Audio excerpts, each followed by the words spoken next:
நெடுஞ்சாலைத்துறை அதிகாரிகளின் ஊழியர் விரோத போக்குக்கு எதிராக கோட்ட பொறியாளர் அலுவலகம் முன்பு 2வது நாளாக காத்திருப்பு போராட்டம். வியாழக்கிழமை மாலை 4 மணி அளவில் கிடைத்த தகவலின்படி நெடுஞ்சாலைத்துறை அதிகாரிகளின் ஊழியர் விரோத போக்குக்கு எதிராக சாலை பணியாளர்களின் 2வது நாளாக காத்திருப்பு போராட்டம் நடைபெற்றது.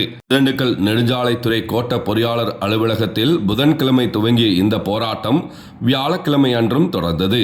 இப்போராட்டத்தால் சாலை பணியாளர் சங்கத்தின் மாநில தலைவர்களுள் ஒருவர், நெடுஞ்சாலைத்துறை அனைத்து சங்கங்களின் கூட்டமைப்பு மாவட்ட செயலாளர் ராஜமாணிக்கம் தலைமை வகித்தார். அனைத்து துறை ஓய்வூதியர் சங்கத்தின் மாவட்ட தலைவர் ஜெயசீலன், அரசு ஊழியர் சங்கத்தின் மாவட்ட இணைச் செயலாளர் ராசாத்தி ஆகியோர் வாழ்த்தி பேசினர். கூட்டமைப்பின் தலைவர்கள் மாரியப்பன், செல்வகுமார், மணிகண்டன், ராஜா, சீனிவாசன் உள்ளிட்டோர் கோரிக்கை விளக்க உரையாற்றினர். 4 ஆண்டுகளாக பணி வழங்காமல் காத்திருப்பு பட்டியலில் வைத்துள்ள திண்டுக்கல் கோட்ட திறன்மிகு உதவியாளர் நிலை 1 ஊழியர் சரவணனுக்கு காலியாக உள்ள முதல் நிலை பணி வழங்க வேண்டும். தகுதியுள்ள சாலை பணியாளர்களுக்கு சாலை ஆய்வாளர் பணி பதவி உயர்வு வழங்க வேண்டும் போன்ற கோரிக்கைகளை வலியுறுத்தி இந்த போராட்டம் நடைபெற்று வருகிறது.